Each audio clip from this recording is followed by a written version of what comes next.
What's up, everybody? Welcome to another episode of Games Recap. Good morning. How's it going? This is a daily news show with a game developer's perspective. And from the perspective of this man to my right, Mr. Brandon Pham, obviously through my own eyes, Larry Charles, happy to be here, where we discuss only the biggest news that happened yesterday in the game industry. Exactly. And anyone that's watching us live, of course, you're catching us on twitch.tv/blue_champs. If you want to chat with us, discuss with us, give us your perspective, that's the best place to be. You know what's the second best place to be, Larry? YouTube? Yes. You can go to our youtube.com/bluechamps to catch our previous episodes. But if you want to support us, our next goal is very immediate. You can catch us in podcast form eventually by supporting us on patreon.com/bluechamps. And if you like these shirts that you're seeing here by my model on the left side, you can go ahead and check us out at our bluechamps.com/merch. A lot of the most beautiful women stopped me and asked me about my Blue Champs shirt. And, and then even some really attractive guys, so I've heard, have been stopping me and asking me about my shirt. Nice. So, I mean, I don't know what to say. I don't know what that means. Yeah. If that's what you want, this shirt helps, man. That shirt helps. I get the opposite effect. My wife says, how many times have you been wearing that? And she tells me to throw it away. But both love from both sides. Thank you for joining us. And we are going to go right to it. All right. This one is a little closer to our hearts. We actually work with this guy. He was our previous boss. So let me shoot that up real quick so you know what I'm talking about. Story. Oh. Glen Schofield. I think I'm the first time saying his name right. So he was of course, the CEO over at Sledgehammer. Yeah. Larry plays a little bit closer at being a designer. Talking to the creative director is a very natural thing. Yeah. So what is your experience with Glen over there? All right. If I'm just talking about my experience with Glen, I would say it was always positive and always fun. And sometimes it got interesting. But for the most part, I actually enjoyed his presence. I will say that... Well, I'm going to go back to me. I'll say that one of the best parts of the experience with working with Glen at Sledgehammer was he believed in my skills. I'm just no, it's fine. It's fine. And so he, kind of pulled me into some of the design meetings that I wasn't actually scheduled to be in and, helped boost my confidence a lot while I was at that studio. He loved to come over to your desk, just sit down. Okay, Larry, I want to talk about, would put, some of his ideas into the game. And, I actually always appreciated that because it's good to have a boss who would walk and be in the trenches as well as, command the guard from the high post. So I just had a lot of respect for him. Obviously, I was a big fan of Dead Space going into that work situation. So, hey, what's up, Glen? And then he was fun. He kind of battled me a little bit. Remember Extra Life where we were doing all the fundraising stuff? And then he called me out in one of his videos because I did a video, and he was like, "Larry, if you want to do videos, you got to do it right." He's a charming individual. It was fun to work with. Some of the ideas that he put into the game probably cost a lot of work, man hours, and things. But I always know that he believed he was doing his best to push forward the content, to always, try to, support grand ideas that were going to help the franchise stand out and sell. I will say some people thought it was a headache from time to time to be like, "Oh shit, man, we got to do this," and we're 90% done. But I don't fault him, man. I enjoyed the work experience, and I'm really happy to see what he's doing now. We know that he and Condrey kind of split and are doing their own things separately now. Yeah. So, happy for both of them, but definitely happy for Glen. I think he's got a lot of creativity. I think he's got a lot of ideas, and with the right people behind him to both work with him, but then maybe also wrangle in some of the super pie in the sky idealistic goals. Yeah. I think he's going to have, another chance at being successful. Yeah. It's definitely working with both. I definitely have a preference, but I'm a people watcher. Yeah. So of course I didn't really interact with the bosses as much as you have. I guess you talked to Glen more than Michael, right? I'm assuming. overall, it was a great experience at Sledgehammer. Although we complain, we talk, it was I think part of the repertoire of being a game developer. Yeah. But overall, my experience at Sledgehammer was that being one of the 3 Call of Duty studios, we were clearly in the front in terms of production value. In production. But also production value, in my opinion. Sure. I feel like we were always on top. Of course, we're gonna say we're the best, but we believe it. Yeah, it was a very orderly studio, very on time. I think if there were any studio that had to deliver games every 3 years, we were the best in place to do that. We were always able to kind of deliver in those green light meetings when we had the execs coming over. And a lot of that is attributed to Glen and Michael, right? Yeah. Even though we make fun and we tease. But obviously these two went their separate ways, right? That was really interesting. Yeah, without any inside information, it didn't work out, right? It didn't work out. It's like if suddenly Larry and I started our own show, you can pretty much guess what went on. It was not it was not cool. Welcome to Larry's Games News. Exactly. Same time as Games Recap. Yeah. So these two Different obviously network. went their separate ways. Yeah. Glenn created a studio shortly after Michael announced his at 2K Silicon Valley. And, both of them have studios that are housing a lot of developers that we know and love. And so it's always great. They're spreading, instead of just housing everybody in one thing, they have 2 separate studios to kind of build up that area where we feel in the San Francisco area needs a lot of development. Well, you know what was sad to me, though? It's like we have all these LinkedIn connections, and I just kept seeing, started at 2K Silicon Valley or, what I mean? I was like, everyone's dividing right now. It's like all these Sledgehammer people were kind of... Sledgehammer is being pulled apart between these 2 studios. And it's a personal choice. Obviously, no one's putting their... head to the gun to kind of tell them to leave, right? So it's great to have choice for developers, especially in the San Francisco area, which I feel like is fastly disappearing because of the high cost of living and Jesus Christ, and just the studio closures that are actually happening a lot in San Francisco. And so let's just start it off by kind of seeing his announcement video that went super viral. I do want to have and point to an admiration. Like Larry and I would love to just come out with a YouTube video, and that's the media. You know what I mean? There's no prep. There's no me having to go to Kentucky. He's like, hey, I'm gonna talk, and he covers. Cost of hiring is killing us. Oh, cost of living killing us. Yeah. Oh yeah. From Havoc Reed. Yeah, you gotta get out of there. Unless you want to work for Glenn. Well, I've seen the trick is to buy a decent sized SUV and just live in it. This is I don't know how many times I've been preaching this, right? Yeah. So I've been married pretty much in my 20s. You better get this right. That she won't right watch upstairs. This. She won't watch this. I've had a family. Of course, I have to have a house to house that. Yeah. But I often look back, and this is the only time I look back in time, and it's like, if I hadn't, right? How would I live and survive in the San Francisco area? I would have gotten a van. I would have gotten a van that is gutted in and have a bed and everything. Get a nice place that has snacks and shit. Even preferably a shower. 24-hour fitness. Yeah, and going to 24-hour fitness. I would have done that for the good 5-6 years. And anytime I need to go dating, it would have been a hotel room because I can afford it. But let's go to your place, man. Yeah, but by my age of 30, I would have enough to just like pay a San Francisco house. Yeah. Yeah, that's saying something. House. That's how I would have done it if I didn't have this loving thing that you didn't have this reason to want to not do that. Yes. Yeah. She doesn't want to do that, I've asked. So let's move on to the video and check this out and watch this together because I don't think I've watched the whole thing myself. Let me, go ahead. Yeah. Let me move my face so you can see us react to this. Shout out, Glenn. Can't wait to see what you guys are up to. But let's... let me change this transition. It's annoying me real quick. All right, here we go.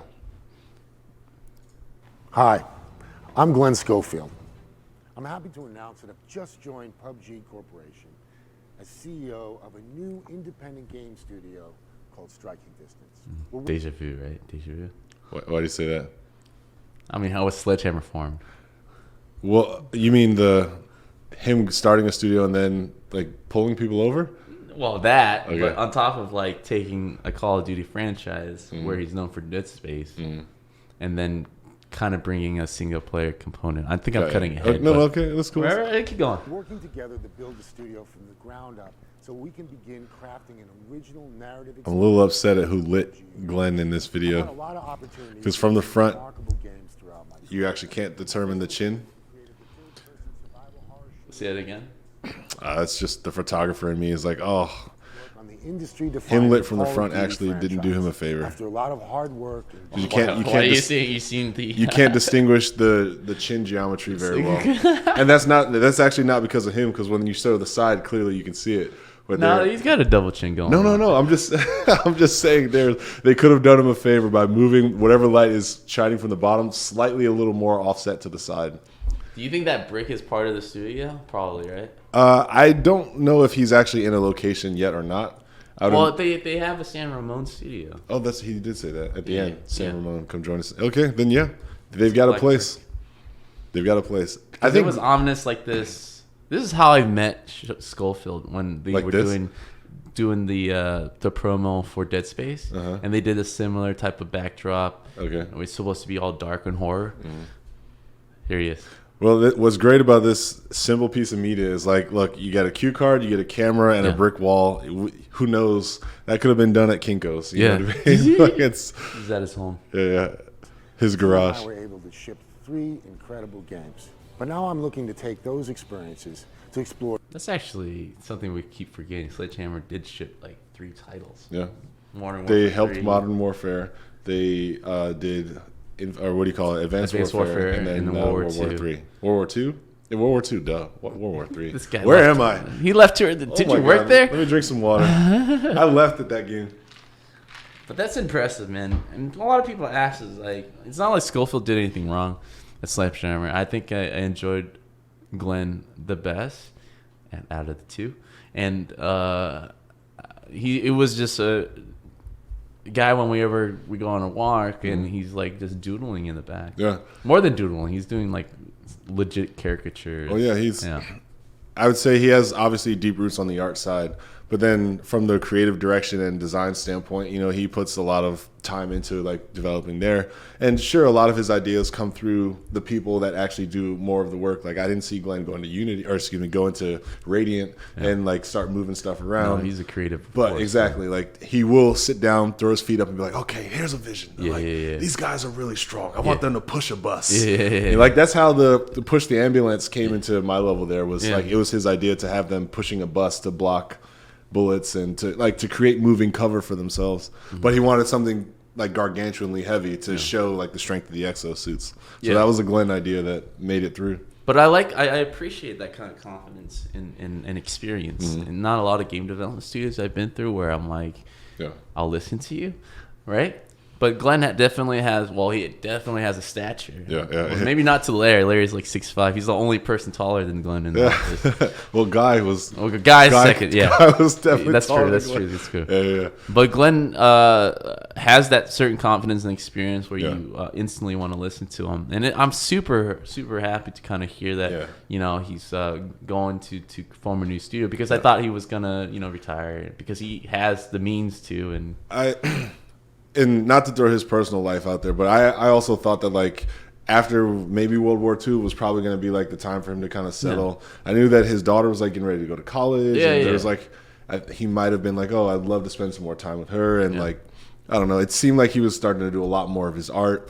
Plus, I mean, I'm pretty sure he got some shillings. You know what I mean? So I was like, oh, Glenn might hang it up. Not because he was forced to, not because anything was unsuccessful, but just I see myself in his shoes. There's a competitive side for sure. Yeah. I think that's why. I honestly, so you're touching on something. Let's say everything went well. Yeah. I could have seen him like, all right, I've got money. All right. I've got prestige. Right. I'm going to rest. Yeah. Let's not talk about hypotheticals on other people. Let's say Larry and I, right? Games ReCAP kills it, right? Yeah. We ship 3 titles together, and suddenly, I'm at an age in a place where I just want to spend time with my family, and some shit happens, right? I see Larry over there performing his own new show, company, looking super fresh, shirts. Right? Talking about, I don't know, promoting diversity. Let's just pick that. And then I'm telling everybody that I was the success. Yeah. I was the reason why everything was great. Yeah. And possibly even down talking Brandon behind the camera. Man, I'll be pissed off. Yeah. I'll be pissed off to forming a new studio. I'll probably pick a new brick wall. It'll be FL Games. Second word is Larry. I'll be YouTubing it. All right. This is a hypothetical based on our trajectory. Sure, right? sure. All right. I don't know where you can draw your conclusions with this story, but let's keep going. For new designs and concepts at the Striking Distance headquarters in San Ramon, California. San Ramon. As a creative, Is that freedom to cheaper explore or the worse PUBG than San universe Mateo? Has me excited Right. about. Where the hell is San Ramon? I don't know. I'm assuming closer south. I'm just guessing though. Well, I mean, he was really promoting the fact while we're at Sledgehammer to go over to the Hayward side, right? That would have been great. Would have been better. It would have been, it'd have been, I'll say you'll find less expensive housing opportunities, but there are some parts of Hayward where I wouldn't have wanted my coworkers to live there. Yeah. And they don't have to live in Hayward, but Hayward's like there are some nicer parts. They're really building it out. Yeah. I think anywhere San Francisco, the bubble is growing every year. So it's and even gentrification. Dublin and Pleasanton was where he was pitching us to go. Is super expensive now, and you're basically having to drive an hour plus to find a decent place with a decent price. That's the hard part, right? Is like these execs kind of were installed in this area for much longer, right? They had already started Sledgehammer. They were already in the area for EA. And at those times, they were probably already $100,000 plus, employees. Yeah. So let alone how much money they probably make as C-level execs plus Call of Duty style bonuses. Mm-hmm. So their living scenarios, they're fine. Yeah. Anything expensive is only expensive to people who are making less than $100,000, $150,000. To them, I'm assuming they're like, oh, this is great. Like, I got this great house and this and that. Why don't you guys want to live here? Like, well, sir, I only make, $20 an hour. Yeah. Well, we have Havoc Reed in the Twitch channel kind of confirming, this by Pleasanton, Dublin, which he was aiming for a long time. So I don't know. He probably looked at places before. I'm going to respond. So Havoc Reed asks, he's like, oh man, I was looking at Hayward. Is it really bad? I actually lived in Hayward and I worked across the bridge. I will say the first part of Hayward that I lived, I had my car tires slashed. Yeah. It got broken into and my motorcycle stolen. But then they found the motorcycle like 2 days later just on some random street corner abandoned. Damn. So all that happened while I was in Hayward. But I wasn't in like the nicey nice parts of Hayward where like a you friend were right of ours, by the freeway. I was right by the freeway entrance. And those were all done by your neighbors too, probably. Yeah. I just know that, where I stayed was me being African American, I felt like I had a privilege because, I hate to say this, but there's a lot of minorities over there, so I blended in just fine. Yeah. And a lot of my coworkers are not. Yeah. So I would have felt bad if they were in scenarios where they were going to the local grocery store and getting harassed, or if they were. It actually happened to my girlfriend at the time. She was scared to go to the grocery store alone because she was white and people were treating her kind of bad. Yeah. So. And your place was haunted, right? Oh yeah, we don't need to get into that. Let's give Glenn his moment. I'm just fixing the camera. Oh. All right, so talking to Ghost Brandon over here. One thing I can say is I'm excited to see 2 new studios open up in that area. I know that there's a lot of familiar talent from Sledgehammer kind of going to both these parts. And then another one of the, the creative director there started his own studio. So Ascension. Oh, that's true, yeah. So Brett's got his studio now. So there's 3 studios. There's 3 new places where lots of friends who used to all work together can have new opportunities. So for the developer perspective, I'm actually really happy about that because much like Los Angeles, much like Orange County, it's now turning into what? I lost my job, well, I'm going down the street. Yeah. Whereas before it was like, what? I lost my job, I'm relocating. You know what I mean? So I'm happy to hear that. It's great that because of Sledgehammer now, there's 3 new studios, 3xing the amount of developers that can live in the Bay Area still and thrive. And these are 3 great guys. Yeah. We make fun of all our bosses all the time, but there's obviously a reason why they are giving the keys to create these studios and the funding, right? They have the ability to create studios all the way from the Visceral Games days to Sledgehammer days and now Ascension, Striking Distance, 2K Silicon Valley. And it's exciting. Them being the dynamic duo that they've been from EA and through Sledgehammer, let's look at, I guess, what good they brought to the table. Did any of their games do terrible. No, like they all did great. Dead Space was a brand new IP sold in a time where we didn't think we were going to see horror that kind of way. They were risky on that project, and it still sold well enough to greenlight 2 and 3, even though they didn't have any hands on 3 and maybe little hands on with 2, because that's kind of when like some of that departure stuff was happening. I then look at all the Call of Duties that they worked on, and regardless how people felt, the game sold. They showed well. We got sponsorship deals. We landed Kevin Spacey. Yeah. All of these things to like start Kevin pushing. Spacey before he was Kevin Spacey. when it was still cool to work with him. Funny stories there too. I heard about Funny stories. him and like mocap actors. Yeah. Like, hey man, can I not do my scene with Spacey? I need some Well, no, space. I know. Just in all seriousness, I think one guy just knew that he was getting hit on because he was being invited back to his private house in London or something like that. That's like a big clue. Yeah. Yeah, that's hey, okay, yeah. But yeah, I think that these guys both bring a lot to the table. If taking any sort of bias out of it, I would say Glenn. I would say super creative and ambitiously creative is the word I want to use. Is like throw the risk to the wind. Let's do the cool thing, because I know somehow, some way, like the team of people that I've brought here are going to execute. Yeah. I know he trusts the people that he hires to develop, and he expects like awesome ideas. And at the same time, I have seen him stand down when 2-3 people are like, "Look, Glenn, it's just not going to work. It's this, it's that, it's this, it's that, and it will cost too much. Yeah. Not just money, but like this is actually not going to work, and we're going to lose something else that you feel is very important." And I've seen him stand down, so he's very reasonable. As long as like you gotta pay the king service. Like I definitely know that like he wants his ideas in the game, but I have seen him like be very reasonable as well. Condrey, I'll say, has been ultra efficient. Mm-hmm. I think anybody who plays like the RPG and like min maxes to always get maximum gain, I see him as like that type of person. Yeah. So Brown definitely bananas, efficiency, yes. making sure that things are on time, on schedule, or under budget. Like I would say, I'd give him a lot of respect in his ability to nail that part of game development. Yes. So now I'm interested to see how things go with them apart. Yes. Because Glenn is the creative, but without, I would say, the organizational leadership and management side as much as Condrey does. And whereas I haven't seen any of Condrey's creativity or anything like that, or his ability to identify or promote creative ideas. So. Yeah. And both companies are looking for that exact position. It's so funny. I imagine them at their desk. They're probably not typing it, but I would like to think they're typing about like what has worked. A job description of their and former it's like partner. a hard pill to swallow. I'm imagining like a wine glass Yeah. or alcohol or some sort. Glenn's got a cigar. And trying to like, all right, what did I least like about this guy that made it work? You know what I mean?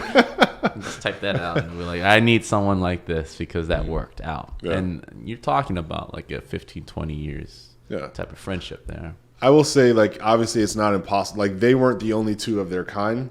They found each other early. They worked well together, and there was a lot of synergy, it feels like. Yeah. I don't think it's going to be impossible for Glenn to find somebody who's good at running business and letting him, like, free up his time for creativity. Yeah. And I don't think Condrey's going to have a problem finding somebody very creative who can be the other half of... No. Like, I imagine... It's going to be a process, I imagine they're both going to, like, create some sort of a tandem duo structure, but they will just edge them out power-wise, is what I imagine. That's just a guess, though. It's definitely a fight that I can't wait to see. Do you think there's bad blood still? I think there's a competitive blood. I think so too. I think there's I don't believe ever that millionaires really get mad at each other. You know what I mean? Yeah. It's like, we're both rich, we're good. But there is a competitiveness to it. Yeah. There are no true losers in that deal. Because getting more money is now like it doesn't have use. Yeah, right? yeah. But you're not relying on knowing that you edged out or knowing that you course, won, dude. that's the priceless thing. Larry, my show's gonna be better than yours after right. that. Look, I'm gonna have better shirts, man. I'm telling you. I got the shirt game locked down. See how many shirts that Colin can pump out for both. That's pretty much how Colin's gonna be super happy. Yeah, Colin's gonna be super happy. Twice the business? No, I think it's a great idea, guys. Yeah, break apart. I will say this as a person who knows them both. I don't know super behind the scenes. I hope it's not bad. Like obviously they are going their separate ways. Yeah. I hope there's at least mutual respect there. Just for both of their careers and just for the legacy of what they've done together. And I myself don't know what happened, but I imagine things are better now. Right? You don't have to split 50-50 as much. I mean, that is the perk right there. But I wonder, though, right? Because, like, let's say, all right, this is a true story, right? Like, let's say you've got your new show company or if I've got my new show company. I'm going to be checking your numbers, right? Oh yeah, of course. Like it's super always competitive. Gonna be that, like, yeah, of course. Look through the blinds. Yeah, I mean, it wasn't like that long ago that Michael announced his studio. Yeah. You think it's coincidence that his gets announced real quick? I mean, these guys are basically starting at the same point, right? And so most likely, if anything, their games or whatever project they're going to come out with is going to come out at the same time. It's hard to be the guy doing nothing, especially if the other guy is doing great. Like I look at Key and Peele. Yeah. And no disrespect to Keegan Michael Key, I think that's his name. Keenan Michael Key. What's his first name? Yeah, but is it Keegan or Keenan? It's Keegan. Okay, so Key, right? See, you don't even know. Well, no, but you know what I mean? Like, obviously, Jordan Peele is probably the one who's killing it compared to the other guys. So I wonder even how their relationship is. If he's like, friends, I'm proud of my brother, and then he goes home. Well, he was there, man. It was a huge viral thing when he won his Oscar for the movie Get Out, right? And he was like super proud. Yeah. At that level of success. Dude, he's an actor, man. Yeah, I mean, you work so close together, it's fine, right? As long as he's like nothing happened. Yeah. In which it didn't for those guys. Sure. I just mean that, like, even with the friendship, even with things going good, there's a competitive. It's hard to then be like, damn, like my bro. You can't get to success without being competitive. Yeah. It's a nature of checking yourself, right? And that's how you measure success. It's like, especially with people around you. We had Kaylin on yesterday on our Game School Online show every Thursday at 11 a.m. Pacific time, where he kind of talked about how his admiration and who he looks up to are not like masters that are beyond his reach. It's within his own circles because it makes it more attainable. And it is a fantastic mindset to have. It's like, who's better at what next to you versus, making it a dream, you turn it into a goal by having people around you having certain qualities that you want to improve on. Yeah. Right. So I think, especially as a partner, as a friend that you worked for a long time, that's how you measure. You guys started at the same place, essentially, and where you're going to end up 5 years from now. It's a friendly game. And honestly, 5-10 years down the line, they'll bury the hatchet most likely. They're like, hey, we're both super successful separately. But it is like a thing of like, did you need me more or did I need you more? Type of competitive analysis at this point, right? So here's what I'm interested to see and like putting spotlight back on what Glen's doing. Dead Space, I believe, was like his dream that he turned into reality, right? Like he was like really excited about horror. I mean, if you ever talk to him, horror is probably one of the two movie genres who he could just go on for years talking about nuance and subtleties of how the horror genre has like affected him in his life and how much he pulls from it. Then going into like Call of Duty and War, I definitely know that, like, again, I would say is like even the complement to the experience or the depth of experience that he has with like the horror. So now he's going into what he says the PUBG universe. I'm assuming it sounds like he's going to be somewhat constrained in the ideas that he's going to try to create to make sure that they work with like a Purge style of like world, because that's what I compare PUBG like to the Purge. When I see the outfits, when I see the things that you can acquire, when I see the art style and everything like that, it feels like non-trained military, just everyday person scrapping, using whatever they find together to be, some sort of combatant. But I never got the sense from any of the animations or from any of the things that I saw in a PUBG game that I was ever like a super elite trained anything. Like the complete opposite of like a Call of Duty. So I'm interested to see, like, inside of the constraints of the PUBG universe, what type of thing Glen's actually going to be creating. Is it going to be single player? Is it going to? Are they still using Unreal? Oh yeah. Okay. Definitely. I thought they got pissed off at Unreal because of like they did. But their whole infrastructure is relying on it. So they are still using Unreal. Of course. Right now, there's no reason for them to be scared of Fortnite because Fortnite is leaps and bounds away from them. Yeah, if Fortnite is still borrowing from PUBG, Fortnite will be losing. They're borrowing and staying ahead, and they're forging new ground at this point. So there's no reason, in my opinion, to switch engines, right? It's just cost-wise, development team-wise. It'll be such a huge long-term turnaround for them to do so. And creating their own engine is out of the question. Right now they have a lot of money, and what they're spending their money on are just acquiring talent. It's a talent acquisition mode. Exactly. Right now. So let's let Glenn's doing all the PowerPoints to tell the story. But the possibilities, which we view as beyond Battle Royale. And I'm excited for the beyond next Battle step, Royale, key. which is finding the right people to join us on this journey. I'm looking forward to telling you more when I can, but until then, thank you for sharing this special moment with me. Glenn he looks pretty young. He still looks pretty young. Way to go, Glenn. So what are your thoughts about that, right? PUBG. I'm not a huge player. Me either. On PUBG. I'm not even a huge fan of Battle Royale in general. Okay. But obviously we're the rare kind, right? Well, let me ask you I guess here's probably an easy way to frame the question. Just looking at the art style in the world, do you feel creatively inspired to? I would trash everything, and I think that's the first thing Glenn would do. And I think it actually them adding a single player component, because we've been at Sledgehammer. He had a million ideas, but there was a Call of Duty constraint, right, to a lot of those ideas. With the PUBG universe, I think they're a lot more open to have quality veterans to come in and like, hey, let me lead this and tell you how to do things, because they're going to be open to listening. If they're using Unreal, they have probably the highest amount of possible talent to acquire from, because there's more people on a professional level, I would say, using Unreal than Radiant.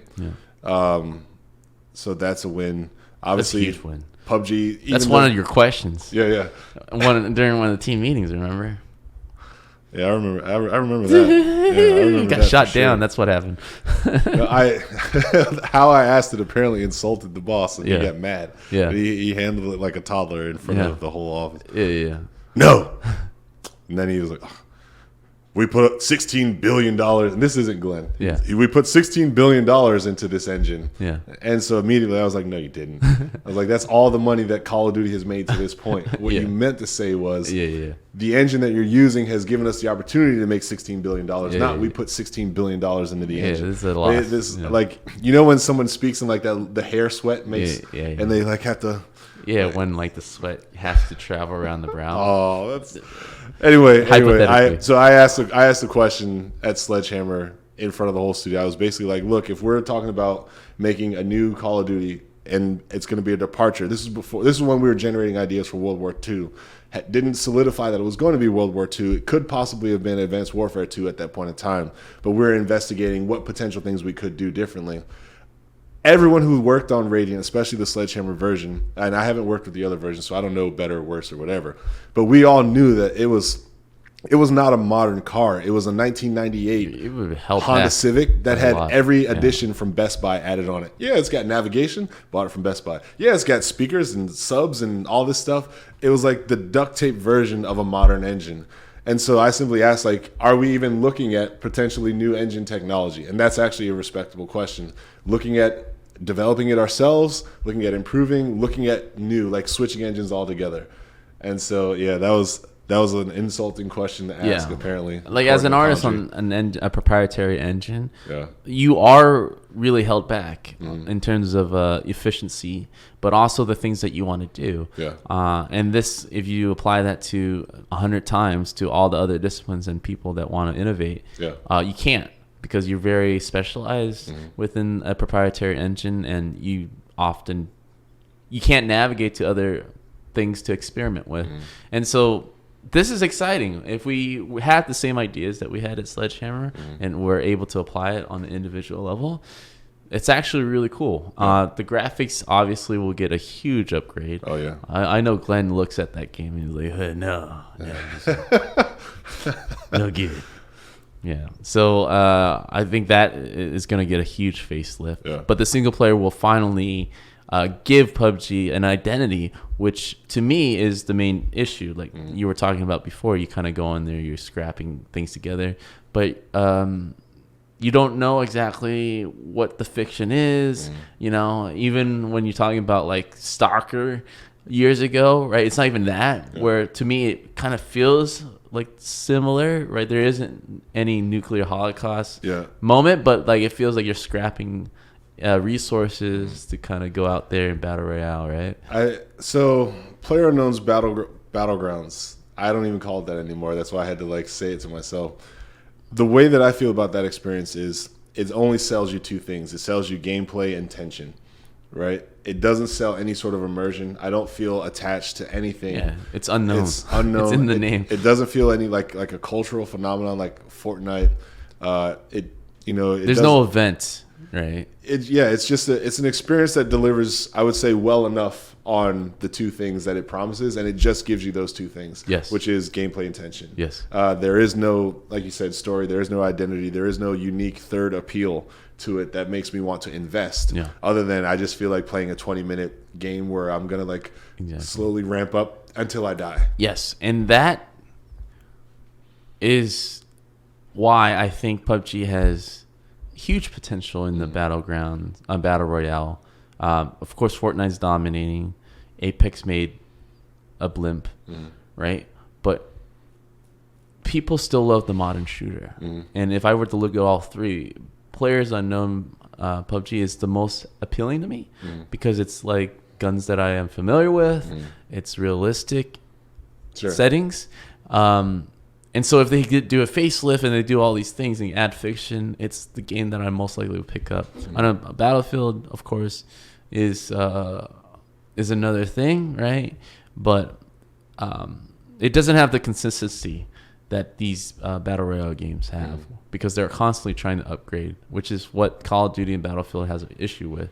They're constantly rewashing the slate of players to make them upgrade to the next system. And that's annoying, right? There's a reason why Counter-Strike is still like the top played game in Steam, concurrent players, is because it's reliable and I always go back and I can play the maps that I love. And that's where the world is going in terms of all games. Games as a service, right? A consistent online world. And that's what Battle Royale is giving right now for Fortnite, PUBG, and Apex. And so them kind of clearing the space and letting Glenn do what he can do best, create a single player, that's going to basically give them an outline for all the multiplayer updates and the seasonal updates. Because right now there's no voice, right? With the update. When was the last time you heard any seasonal update that was that was themed, that had a ring to it? Right. For which game? For PUBG. Oh, for PUBG. It's mostly map updates and stuff, but that doesn't go very far when you're doing word of mouth, right? It's not like there's a reason why Fortnite surrounds it with the story element, because history tells us story goes a longer way than just saying some makeover. You can almost, you can certainly say, even without me knowing any sort of inside information, I'm pretty sure, again, that it's like some sort of story-based or single-player-based content, or even co-op-based content to get with the times.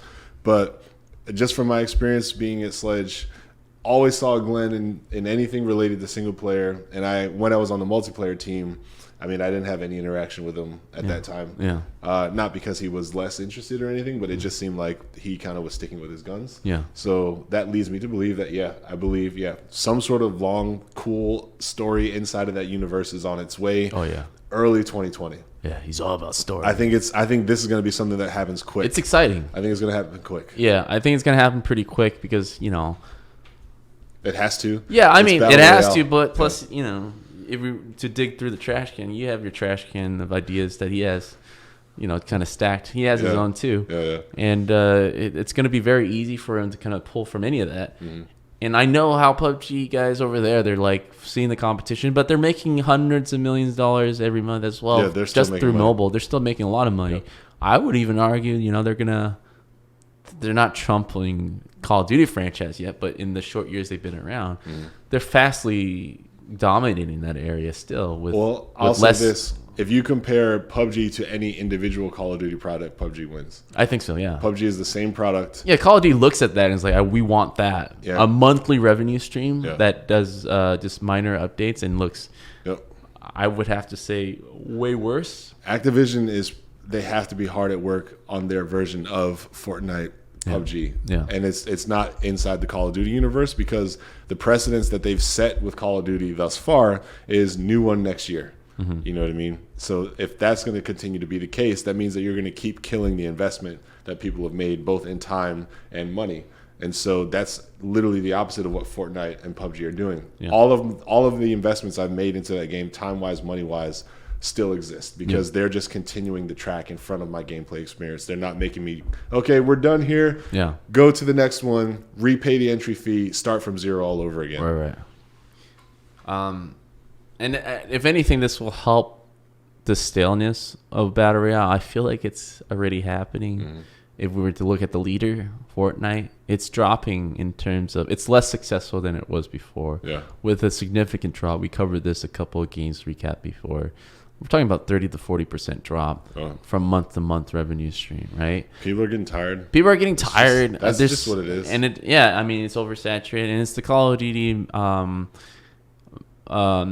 hill that Activision has conquered years ago, where there's a staleness to delivering every year, and it's the only franchise that has withstand that. Everything else, except for sports games are. But within Activision, it's the only franchise that was able to kind of go 10 years plus. Yeah. And we're talking about the graveyard of Guitar Hero, Toys for Bob stuff. These Skylanders. Skylanders, not 10 years. Tony Hawk didn't make it. Yeah, that's all Activision. They Tony tried. Hawk might have been the closest. Which one? I think Tony Hawk might have been the closest.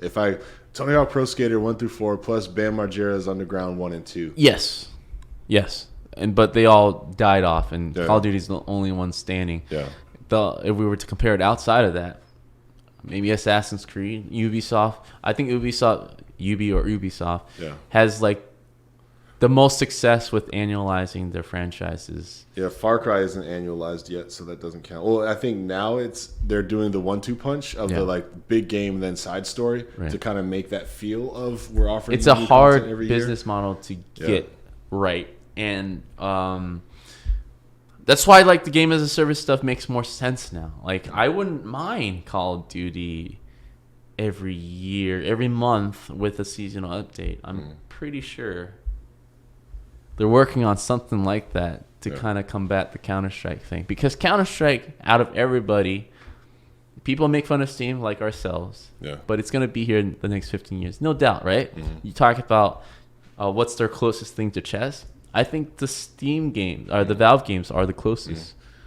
And they've been so fortunate enough to kind of study all this that they don't participate in this top podium thing with all the other game developers. MOBA has the trappings of like a sport to me. Yeah. Auto chess, I haven't played it yet, but I think it could. But I do agree, like the way that I've engaged with MOBA, I could see myself playing that 50 years from now and still enjoying myself. Yeah. So long as I was playing it with other 50-year-olds and not 20-year-olds. Yes. But yeah, how the game is set up, how it works, how it plays, the variance, the randomness.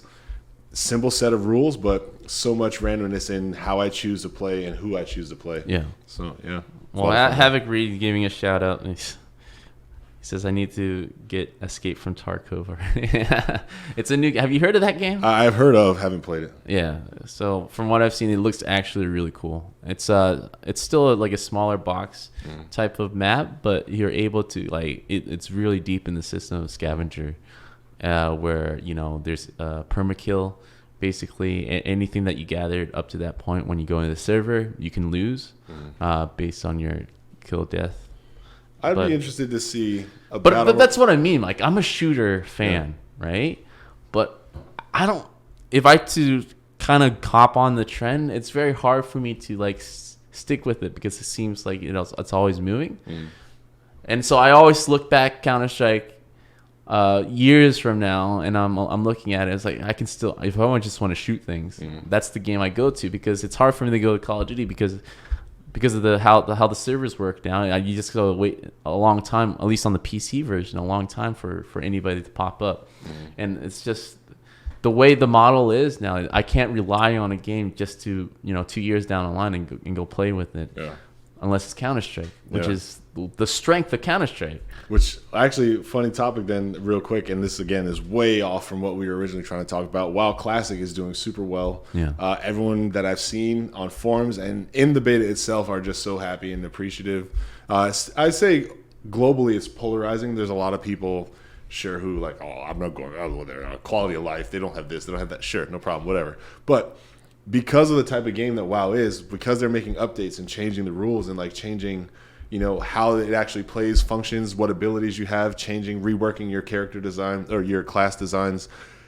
The part of WoW that you may know and love could die forever, right? Like there's a lot of people who say, I liked WoW at this specific point in time when I could do all of this. Yeah. And once I lost that, I lost interest in the game because that game doesn't stay a certain way. Classic is an opportunity for that type of thinking to exist again, because that's why people went to private servers. I want to play Burning Crusade, or I want to play Wrath of Lich King, and I want that to just be what I play because that was my favorite. So I'm happy to see like an official way for that to happen, because that is the thing about the future of games that worries me, is we are getting to the games as a service, ever evolving content where significant changes to gameplay experience happen. And parts of the game that people played that they came to that game for, no one loved, are going to die off, and we won't get it back in any kind of way. Yes. That's why I loved CD-based games, because it's like my NBA Jam cartridge is like it's NBA Jam. Yeah. If I want to go back, I put it back in and I play that. Yeah. NBA Jam's games as a service, 10 years, 15 years from now, might be completely different than day one. Exactly. And that's why, going back to Glenn, like him kind of, I think, leading the vision of what PUBG could as a franchise look like, feel like, be like, fiction and everything else is exciting for me, because now I can finally see like an updated shooter that will be around, which is what PUBG is going to do. That isn't like stylized, that isn't sci-fi, which is what Apex is, right? Yeah, I think it has a lot of future, PUBG always seemed to me like the game that was accepted, not necessarily appreciated, right? Like people were playing it and complaining, but they accepted it because they're like, oh, this is like from a mod team / inexperienced developer leader. And it's cool enough because the concept is fun and the tension and the feeling that I get is awesome.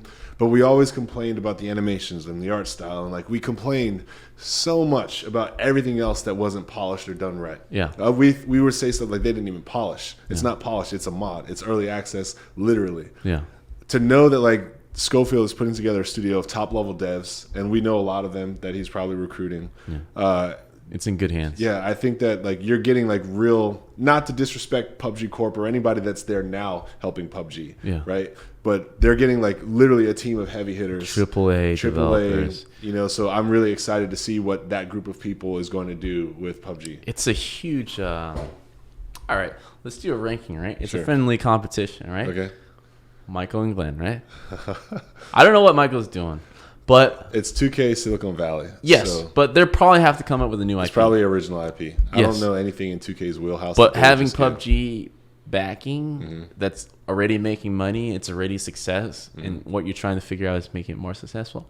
Dude, that's a huge upside right there. Here's unpopular opinion. Ready? I'm going to say this. I bet you Condrey would rather have had Glenn's opportunity, and I bet you Glenn might have rather had Condrey's opportunity. Here's a guess. Yes, because one's creative and one's more of a sure bet. Yeah. Do whatever you want, make something new, and the other is take this thing that's already efficient and do what you do. I actually think that and this is, I don't know, I haven't talked to either person. I can see a valid argument there. Yeah. But I will also say this, right? Glenn being the powerhouse that he is, the PUBG people are going to listen to him. And if he wants to, unless he wants to do something that involves no guns, right? He's going to be able to get any of his ideas through. If he wants to do a horror version, they'll be like, that's a great idea. And I think that'll be awesome. That'd be kind of like cool. A thematic zombie seasonal or whatever he wants to do within the PUBG universe. See, these are the potential ideas that he's probably having over there, but has the creative freedom to do so finally.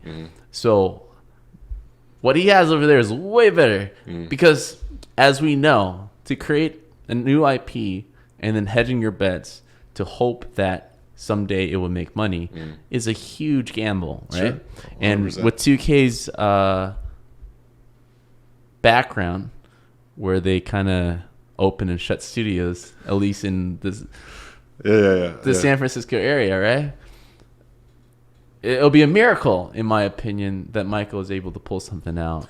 Well, and be able to be like, hey, this is like a PUBG equivalent. Come on, man.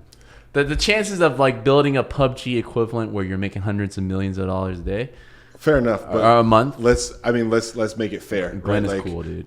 He's happy. Glen's slice of those hundreds of millions will be what, right? Like if I was Condrey, that's what I would look at is, okay, I already know that PUBG is making hundreds of millions, but what is PUBG Warlords doing, versus whatever we're working on, I guess, kind of thing. Well, right now he's already collecting checks, right? That's day one, collecting checks. And here's how I'm gonna pump up your game right now, right? You just listen to me, right? And they're like, yeah, listen. Yeah, Glen's funny. And he's gonna have so much money to figure things out, sure. And I think he's gonna have a lot more fun, like freeing the stress of having a successful product later down the line.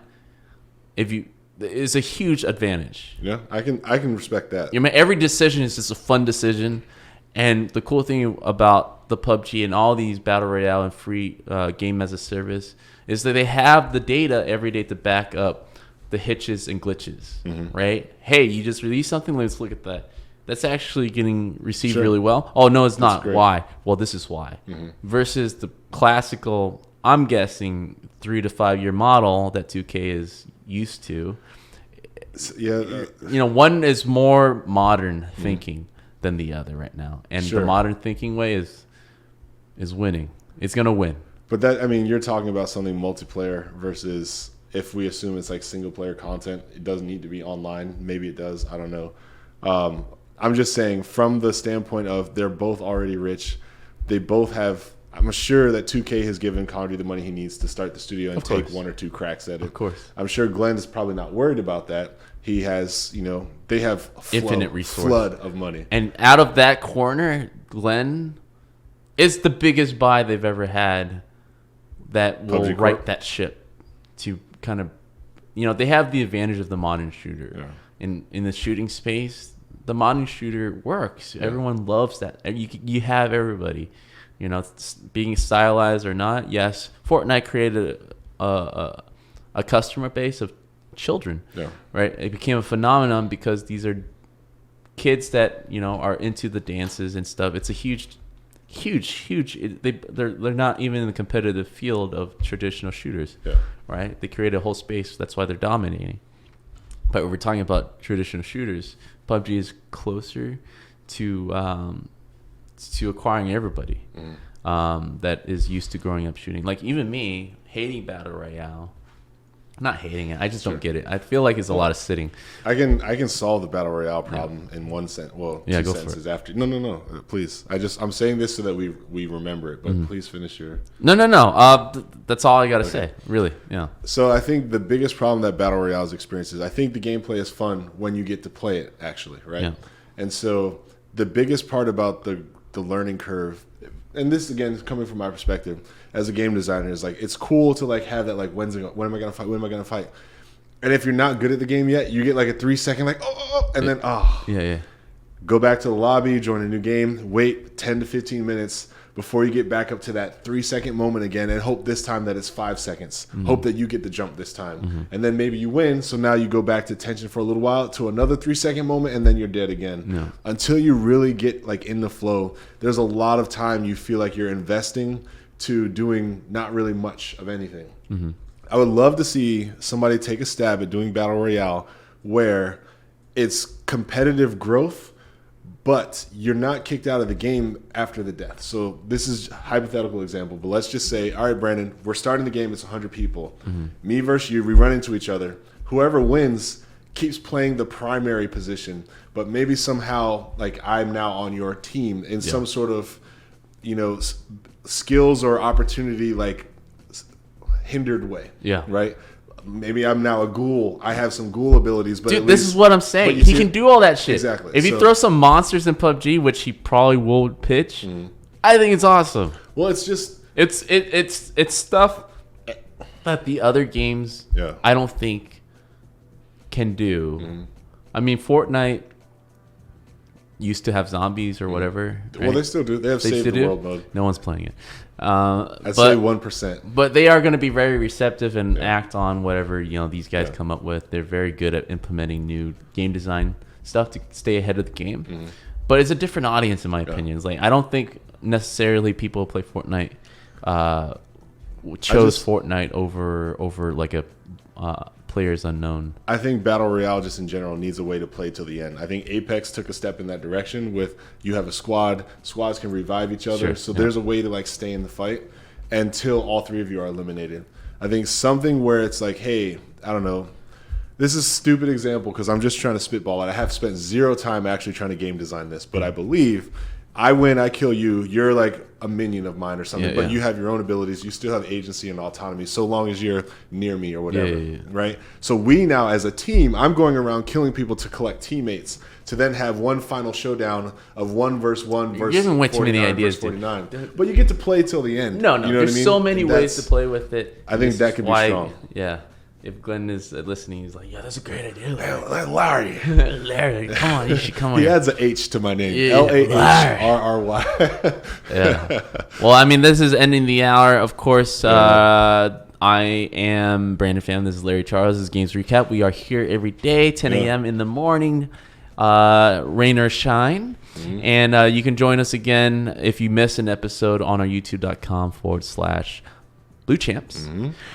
But hang on there, right? If you want to support us, you can support us every month by becoming a Twitch Prime subscriber. You know, those things that you have from Amazon Prime, you get $5 that every free month. money that you can't give to yourself and you have to give it away. Give it to us. Or waste it. Yeah. You may as well buy us a Subway sandwich. Give us a Subway sandwich. Yeah, appreciate or it. you want to support us directly, you go to patreon.com/Blue Champs to make Games Recap a podcast, right? Every day we can listen to it on your commute. In addition, though, if you just want to do a one-time donation, we're cool with that too. Sure. Click the donate button, give us any amount, or buy a shirt from us. However, right, if you don't want to do any of that, why don't you just stick by and watch our next show? This is a new launch, a new show that's coming up right after this, so hang on.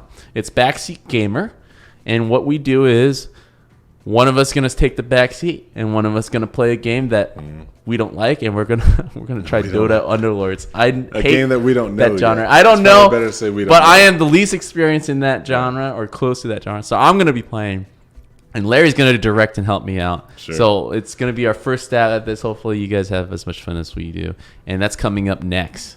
All right, guys. Like a mountain that went from springtime back to winter, consider yourselves recapped. Oh shit.